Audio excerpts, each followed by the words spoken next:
un moment donné, on va catcher le message que c'est Krishna la source de toutes les puissances. Intéressant ici, c'est que si on se rappelle tous nos efforts dans nos vies, il y a tout le temps un moment donné qu'on est fatigué. Mais Krishna, il tue les dynasties démoniaques. Puis il n'est pas fatigué. Il n'est pas épuisé. Il ne s'affaiblit pas. Ça, c'est la puissance que tout le monde désire. Mais Krishna, lui, il l'a. Il n'a pas à le désirer. Donc, qu'est-ce que Krishna désire? Il désire réciproquer avec ses dévots. Puis tu ne peux pas dire qu'il l'a pas, parce que la preuve qu'il est réciproque avec ses dévots, c'est que on est tous des dévots. Puis Krishna, il nous laisse, il est réciproque avec nous en comblant nos désirs matériels, Krishna maintient, malgré l'aspect rebelle de l'âme dans ce monde. Donc, what to speak of, quoi dire, comment il est avec les bhaktas, comment que Krishna est réciproque tellement avec les bhaktas, parce que ça devient pas en contact avec l'énergie externe, mais l'énergie interne. Autrement dit, la preuve qu'on est cher à Krishna, même si on est rebelle contre lui, c'est qu'on est maintenu, malgré notre aspect rebelle, dans un monde, je dirais pas fictif, mais c'est dans un monde illusoire jusqu'à un certain niveau. Je dis un certain niveau parce que le niveau où on est, c'est que le monde matériel aussi est une émanation de Krishna. Comme les Mayavad, eux autres, ils disent que c'est une illusion totale, mais ça ne l'est pas parce que c'est maintenu par le Seigneur suprême. Donc, Ishvara Parama Krishna, Satit Ananda Vigraha, Anadir Adir Govinda Sarva Karana Karanam. Donc, c'est Krishna tout émane de Krishna. Hein? Donc, si tout émane de Krishna, le monde matériel aussi émane de Krishna. Puis le monde matériel a un certain but, c'est la compassion du Seigneur suprême. Mais au monde spirituel, c'est pas sa compassion, c'est son amour direct. Donc, quand il vient ici, des fois, par compassion, il va détruire les dynasties bien organisées, que c'est lui qui les a laissées organiser, c'est lui qui les a organisées à être démoniaques, puis c'est son aspect. C'est comme en arrière de la lune, c'est noir, l'aspect noir, l'aspect inconcevable du Seigneur suprême dans le noir, dans l'ignorance. Donc, Krishna, il performe son ignorance avec. Ils disent que le monde matériel, Prabhupada il avait dit une fois que c'est la marde de Krishna. Puis, mais malgré ça, il l'a fait attirante. Donc, le monde matériel, c'est pas la meilleure manière de réciproquer avec Krishna. C'est avec sa personnalité qu'une personne doit réciproquer. Avec son amour, avec son monde, le monde par lequel il aime réciproquer. Puis il aime réciproquer avec ses dévots, même dans le monde matériel. On a vu ça maintes et maintes fois, là, comment est-ce que il a sauvé Srila Prabhupada. On dirait que, tu sais, c'était tout le temps, Prabhupada, on dirait tout le temps qu'il perdait une game, puis il remontait plus fort à chaque fois. Donc, on peut voir comment est-ce que Krishna réciproque avec ses dévots d'une manière sans limite, pour démontrer qu'il est avec nous. Il utilise ses dévots pour montrer qu'il est dans ce monde, qu'il est conscient de ce monde, puis qu'il est prêt à réciproquer. Donc, il vient soulager. Parce que c'est souffrant quand une personne redevient, quand il part de âme conditionnée à devenir libéré, il passe à travers beaucoup de souffrances, puis Krishna vient soulager ces souffrances-là. Donc, c'est qu'est-ce que je vois de cette journée reportée, c'est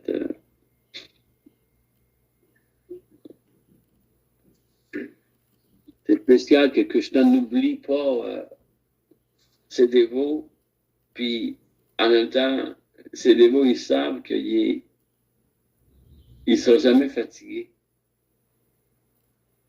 C'est nous, à la fin de notre vie, on est de plus en plus affaiblis. On est à la fin de notre journée, à la fin d'une bataille. Les gens, ils montent le business, puis après ça, ou ils bâtissent une famille, après ça, ils sont fatigués. Une maman produit un enfant, après ça, est épuisée. C'est la nature de l'énergie matérielle. Ce n'est pas la même nature au monde spirituel. C'est quand même une invitation attirante. Si je vous dis, hey, êtes-vous prête à ne plus vivre la dépression jamais? Est-ce que vous êtes prête à rentrer dans un endroit où il y a toujours une source d'énergie inconcevablement infinie, intarissable? C'est ça l'invitation, là. On dit non, j'aime mieux faire mes affaires, puis je vais l'atteindre moi-même, puis je suis capable. All right? À l'écoute. Hare Krishna, merci beaucoup. On a parlé tu as dit quelque chose au début de la classe, là. Dans le fond, Seigneur Chaitanya, tu parlais des Mayavadis, c'est ça. Seigneur Chaitanya, comment qu'on peut comprendre le fait qu'il dit on ne devrait pas s'associer avec les Mayavadis ou on ne devrait même pas les argumenter? Mais lui a passé beaucoup de son temps à argumenter les Mayavadis, justement, puis lui-même, il a pris initiation d'un Mayavadi, puis je sais que c'est pour la renommée et tout, puis le cred, là. Mais qu'est-ce que nous, on peut retenir de ça? Le fait que lui-même, il a argumenté avec les Mayavadis, puis il a même pris initiation d'un gourou Mayavadi, puis qu'il a fait sa propre affaire plutôt que d'être il me semble, plutôt que d'être aligné avec les valeurs de son gourou, Mayavadi. C'est possible de parler un peu de ça? Oui, vas-y donc. Moi, je me le demande. Là. Demande pourquoi que Chaitanya Mahaprabhu a été avec les Mayavadis? Je me demande comment que nous autres, on peut appliquer ça, qu'est-ce qu'on a à retenir de ça, parce qu'on peut pas le limiter, mais en même temps, c'est ça qu'il a fait, tu sais. Même s'il dit qu'il fait pas ça, lui, il l'a fait. Ouais, c'est ça.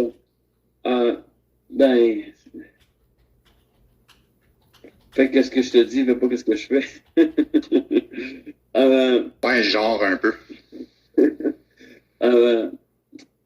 On doit déjà avoir accès on doit retirer les leçons déjà.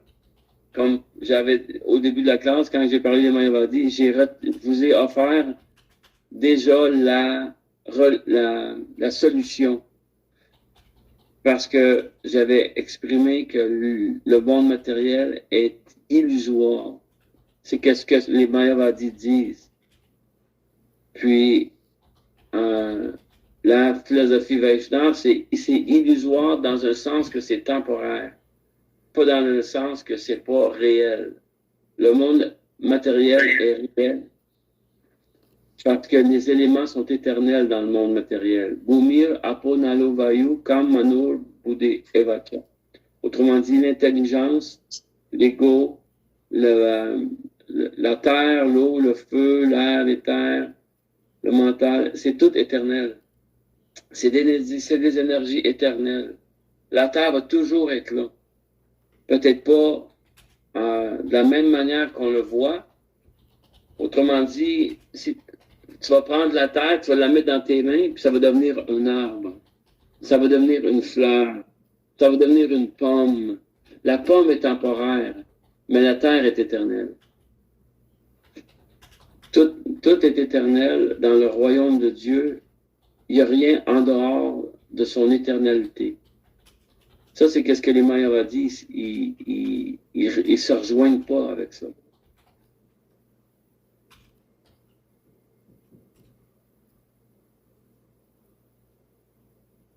Bon, non, on va aller. Il y a quelqu'un qui Dans le fond, voilà. Fait que dans le fond, le fait qu'il a pris l'initiation d'un Mayavad, ça veut juste dire qu'il avait pas le choix, genre? Ou y avait-tu quelque chose derrière ça? Ça veut dire il les a approchés pour les défier jusqu'au bout. Le monde, ils ont peur de se salir. Chaitanya Mahaprabhu, il ne se salira pas quand il est avec un Mayavad. Il va les éclairer. C'est pour ça que quand Chaitanya Mahaprabhu a été avec... c'est quoi son nom? Varanasi. Ah, pas Sarvabhauma, non, je sais pas. Tapana Mishra. Donc, quand il avait été avec Tapana Mishra, eux autres, ils étaient entourés de Mayavadi. Il y avait 2 dévots qui étaient entourés de Mayavadi. C'était des purs dévots. Puis intéressant, ça c'est vraiment intéressant, que Chaitanya Mahaprabhu,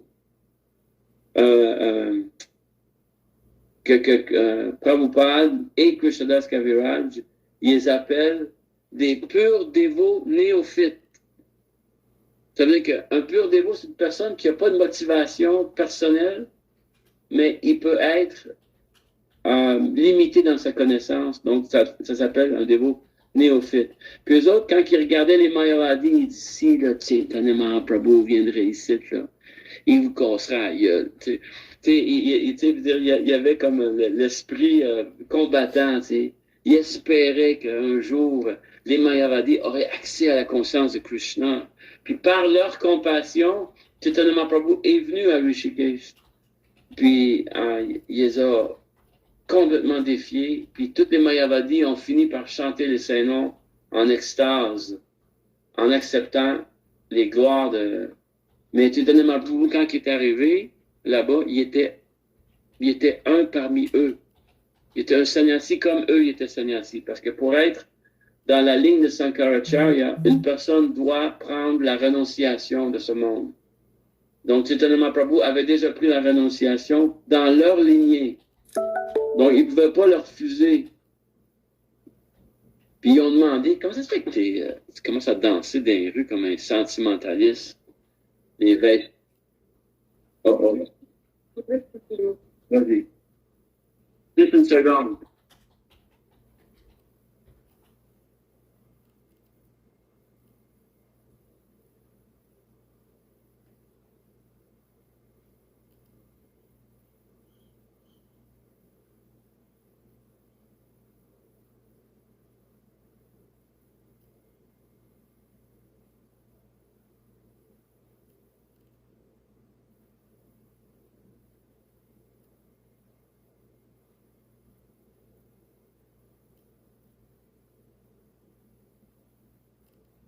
OK. Êtes-vous là? Excusez-moi. Oui, on est là. Êtes-vous là? OK, excusez-moi. Oui.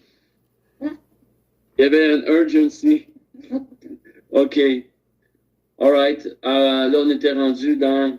C'est comme si c'est, dans le fond, le fait que ce soit fait initié Sannyasi, tout ça par un Mayavadi, c'était comme stratégique, c'est parce qu'il voit dans le futur. Là. Oh, ouais, c'était un undercover operation. Yeah, that's right, that's right. Un peu comme tu fais avec ton Chaitanya Charitamrita. Donc, c'est pour les dévots, c'est une source d'inspiration que Chaitanya Mahaprabhu a fait ce move-là. C'est comme, c'est ça, il est fort. Il n'y a rien à son épreuve. Qu'est-ce que c'est une coupe de Mayavadi qui dénie tout? C'est juste des rebelles. Mais Pradyumna, il demande qu'est-ce que nous on fait. Qu'est-ce qu'on fait? On se rappelle la leçon. De Chaitanya Mahaprabhu. Oui, on se rappelle la leçon de Chaitanya Mahaprabhu. Qu'est-ce qu'il a appris? C'est quoi? Qu'est-ce qu'il nous a appris? Face à un Mayavad. Face à un Mayavad. Tous les arguments contre les Mayavads sont dans le Chaitanya Charitamrita. On essaie d'étudier l'écriture, puis on va voir un Mayavadi, on ne sera pas perturbé. Parce que c'est assez perturbant de penser que tout est illusoire. C'est comme penser que notre relation avec Krishna est illusoire. Penser que toutes ces affaires-là, c'est comme c'est comme ça rend un dévot triste, puis il peut être perdu dans l'illusoire, dans l'illusion des speeches des Mayavadis, Ils sont offensifs, Ils sont offensifs envers Dieu, sont offensifs. C'est spécial d'être si offensif. Parce que l'offense Mayavad est plus subtile que grossière. Un athée, il va dire, moi, je crois pas en Dieu. Mais un Mayavad, il va dire, moi, je crois en Dieu, puis il n'existe pas, C'est comme... c'est comme, aïe, comment est-ce que tu peux parler comme ça, je crois en Dieu et je suis là, Je crois en Dieu, je suis le Dieu. C'est comme aïe, c'est comme, il ne distingue pas la puissance de tout émane de Krishna. Ils reconnaissent pas que tout émane de Krishna. Ils disent que tout émane de moi. C'est comme, ils se mettent le moi en plein milieu d'en face de Krishna, Faut faire attention au Mayavadi, parce qu'on peut prendre cette mentalité-là, autrement dit, c'est l'ultime dans le narcissisme. C'est l'ultime dans ce narcissisme. Ils vont même chanter avec Krishna des fois, puis il n'y a pas de substance dans leur chant des saints noms. C'est la seule partie des saints noms qui n'est pas acceptée même par Krishna. C'est grave, là. On ne devrait pas écouter la philosophie de Mayavadi. On ne devrait pas s'associer avec les Mayavadi. On devrait se tenir debout devant les Mayavadi. On ne devrait pas laisser... C'est eux autres qui prennent soin de tous les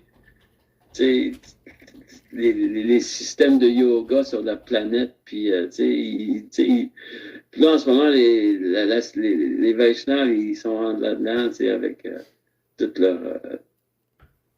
la miséricorde de Chaitanya Mahaprabhu. C'est pour ça que en ce moment, tous les Mayavadis ont établi les centres de yoga partout dans le monde. Puis là, il va y avoir de plus en plus de kirtan parmi eux, puis ça va revirer en l'envers, exactement comme Chaitanya Mahaprabhu qui a fait ça il y a 500 ans.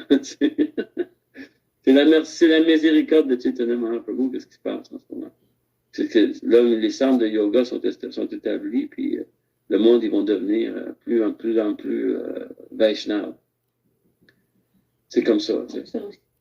C'est comme une stratégie de Chaitanya Mahaprabhu déguisée, ça aussi. Oui, c'est tout Chaitanya Mahaprabhu, c'est rien. On n'est pas les doers, C'est vraiment spécial. Puis, il faut vraiment comprendre que leur philosophie est facile à défier, dans un sens. Elle est difficile.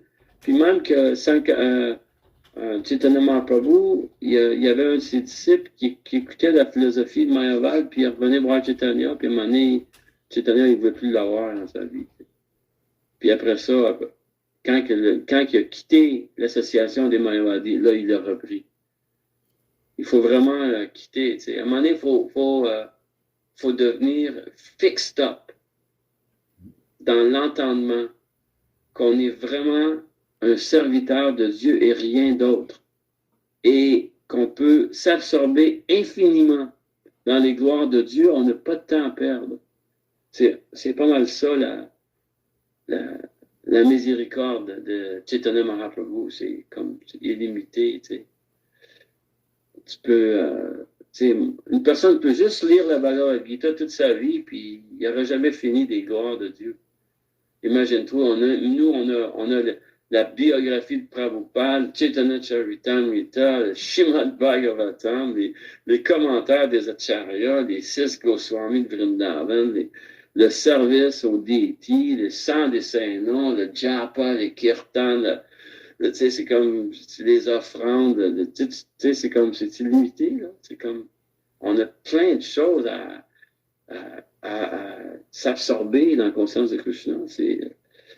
C'est comme, c'est de toute beauté, méditer sur les pieds pareils lotus, les Vaishnavas, les Krishna, les Chaitanya, Radharani, c'est comme ça outpour. There is an outpour of devotional service qui se manifeste, un d'opportunités. Puis nous autres, le plus drôle là-dedans, c'est qu'on se bat avec nos désirs matériels là-dedans. On n'est pas capable de laisser ça tomber. Pourquoi? Pour rien. Ça vaut pas le coup. C'est comme, ça va nous rendre fatigués, épuisés, agités, malheureux.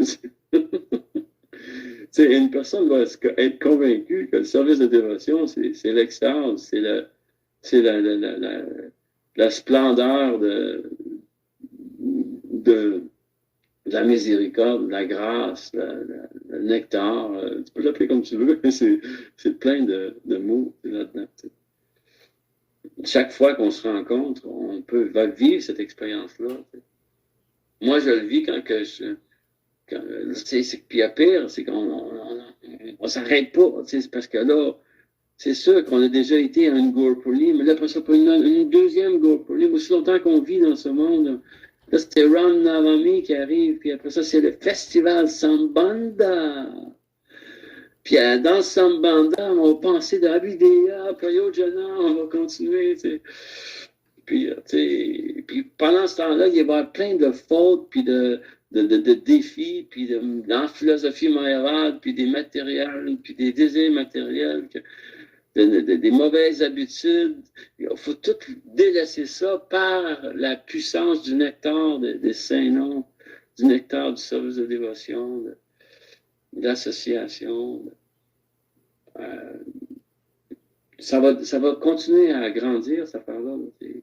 C'est parti, là. C'est parti. Le bal est parti. Prabhupada est arrivé dans l'Ouest. Les dévots, ils couraient partout, puis ils vont continuer à courir partout pour offrir le service de dévotion aux autres. On n'a rien. Puis tout le monde va avoir le style. Ils vont penser que le style, c'est meilleur que l'autre, puis l'autre que il va y avoir de la compétition. Puis cette compétition-là, c'est pas une mauvaise augure, c'est santé. Il y en a qui vont être plus absorbés dans le deity worship, l'autre qui vont être absorbés dans l'enseignement, l'autre va être absorbé dans les kirtans. Il y a un peu de tout, un peu plus de ça, un peu moins de ça. C'est juste continu. C'est une continuation. Les Mayavadis, ils n'auront plus de place. C'est les Bhaktas qui vont prendre le contrôle. Mais ça se passe sans bataille, puis Krishna va détruire nos aspects démoniaques, ceux des autres. Comme il a fait ici dans ce verset-là avec les dynasties. Ça a l'air gros, ça a l'air puissant, puis à fin de compte, il n'y a rien là. C'est la petite bière. Parce que Krishna, c'est le maître des pouvoirs yogiques, le précepteur de l'univers entier. Tu es Dieu le Tout-Puissant. Je t'offre mon hommage respectueux. C'est des prières à s'absorber. Si on a de la misère à lever notre beat bag, on a juste à lire cette prière-là, puis notre beat bag, il va être bien plus léger. Il va être... cette personne-là dont on parle, il est dans notre beat bag. Fait juste rouler les beats, puis chante-en de plus en plus. Puis à un moment donné, ça va couler. On ne sera pas assez absorbé pour qu'est-ce que les gloires de Krishna ils sont. Il y a une dévo qui s'appelle Guru Kripa. J'étais à Vrindavan avec lui, puis on veut s'associer avec... c'est comme un peu un gangster de ISKCON, dans le sens que c'est lui qui a été voir Prabhupada. Il dit, Prabhupada, you want some money? I'll be right back. Il arrive au Japon, puis il vendait des Back to Godhead, puis il essayait de toutes sortes de... Il volait même des crayons en or, puis il vendait, puis ils ont bâti le temple de Vrindavan avec tout ça. Puis je dis, comment ça se fait qu'il a fait ça? Les dévots sont pleins. Quand Prabhupada a dit, il fait ça, il a arrêté, mais il ne l'a pas arrêté jusqu'à temps qu'il ait bâti son temple à Vrindavan. Mais lui, il me dit, tu sais, quand que tu chantes Hare Krishna, là, on court, là, on chante Hare Krishna, puis Hare Krishna, on se bat avec les saints noms, tu sais, avec nos désirs, on est aussi inerte, on a le goût de dormir pendant qu'on chante notre japa. Mais lui, il a dit, à un moment donné, tu chantes le japa, puis tu vois que tu cours après, parce que Krishna, il est de plus en plus là, donc tu cours après Krishna, puis ta langue, elle ne sera pas assez vite pour la miséricorde de Krishna. Donc, c'est ça, là. All right, est-ce que ça répond un peu à la question? Oui, très bien, merci. All right, donc je pense que maintenant, on va partir de là, puis... oui, c'est vrai. on va continuer. Allez, Krishna, tout le monde. Allez, bon.